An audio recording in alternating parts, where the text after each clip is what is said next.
Hey guys, it's Alicia Lyttle, and I'm right on time for Saba Time. Miss Alicia Lyttle is an AI strategist, entrepreneur, and public speaker known as the Queen of AI. She is the CEO of AI Innovision and has over 20 years of experience in AI, digital transformation, and business innovation. Her main focus is to simplify complex AI concepts and empower others to use technology for financial freedom. She emphasizes that by using AI, entrepreneurs can quickly move from an idea to execution and scale their businesses faster. Aquaba to summertime.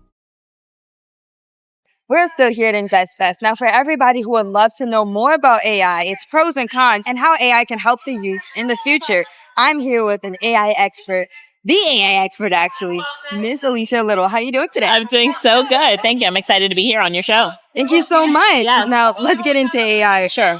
What are some of the pros and cons, and what is something that the youth can look forward to and kind of be apprehensive about at the same time? Sure. So for the youth, here's the big thing. It's like we're in the AI revolution right now, and now is the time where everything is leaning towards AI when you're looking at your future. So when you're looking at colleges, they're looking to see what AI projects have you worked on, right? When you're looking at jobs after college, they're looking to see how much AI literacy you have and where you're at. So I'm always telling the youth, like, jump right in. And the thing is, it's so much easier for you all than it is for us, right, at this age and older.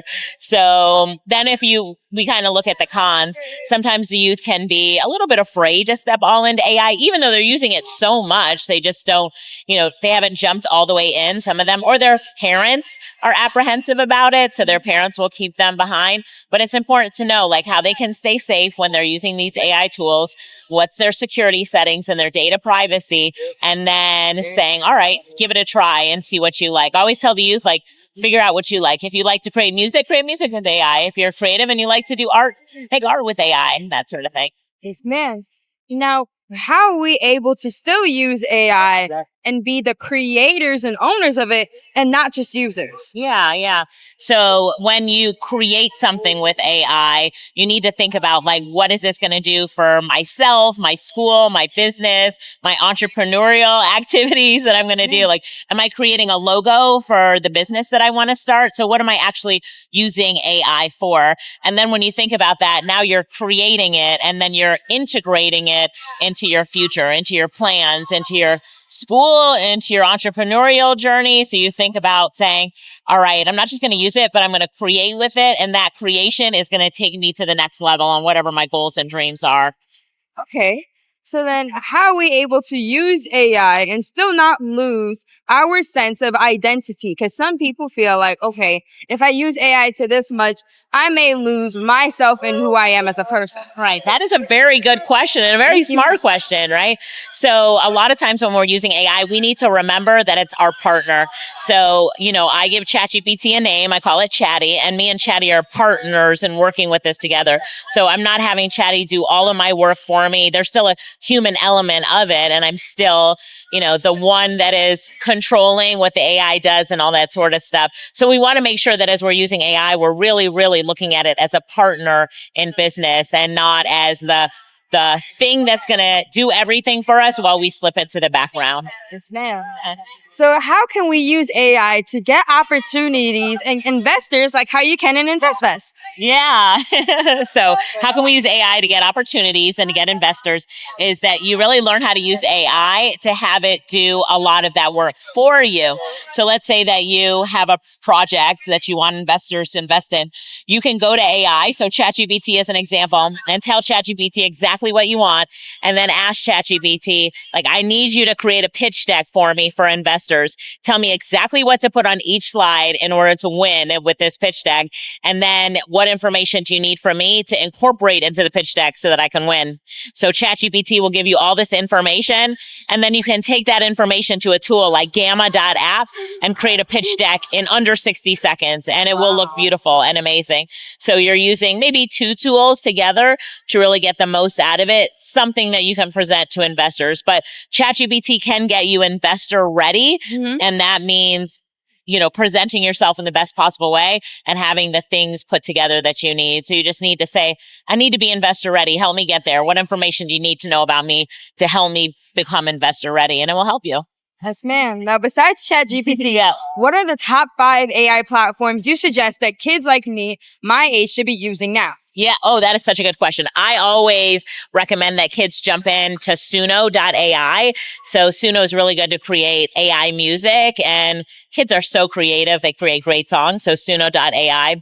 And then after Suno, I love for them to create like AI images and art and that sort of stuff. Now they can use ChatGPT to do that, but my favorite tool is ideogram.ai.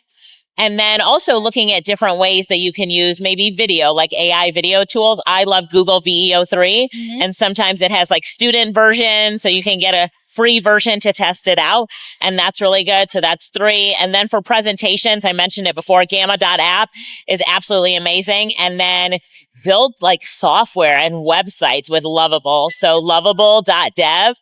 lovable.dev. You will create amazing websites, software tools, and that sort of stuff without having to know how to code.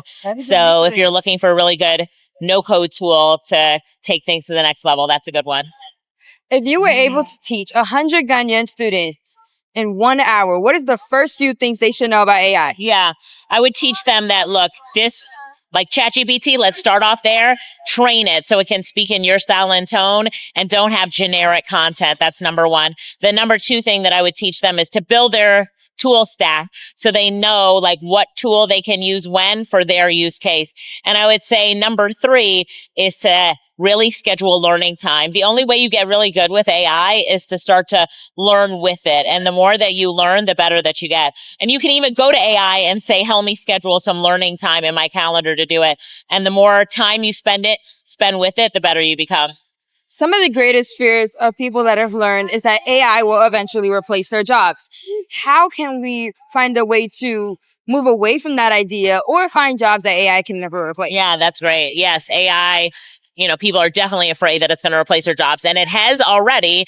But AI is also creating so many jobs. So like what you're saying, you need to see, how can I future-proof myself by becoming AI literate? So LinkedIn says that being AI literate is the number 1 skill to have in 2025, which means understanding artificial intelligence and how to use it. So it's really about, learning what you need to know in order to take things to the next level with AI. So I always tell people, be AI literate. And then when we're talking about jobs, if you're going for a job and that job knows that you are AI literate and you have AI skills, you not only have a higher chance of getting hired, but a higher salary is possible for you as well. So it's not just a what if anymore, it's a must do. That's beautiful. Now, before you go, how would you describe your life's journey in 1 sentence? It's been such an adventure. Thank you. Thank you. Thank you. I live in Ghana, West Africa. Can I teach you 2 words? Yes. Akwaba, which means welcome. Akwaba. Perfect. Medasi, which means thank you. Madasi. Akwaba Madasi. Welcome and thank you. So whenever you go to Ghana, you can use those 2 words. I love it. I love it. Thank you so much. You're amazing. You so much. What a great show.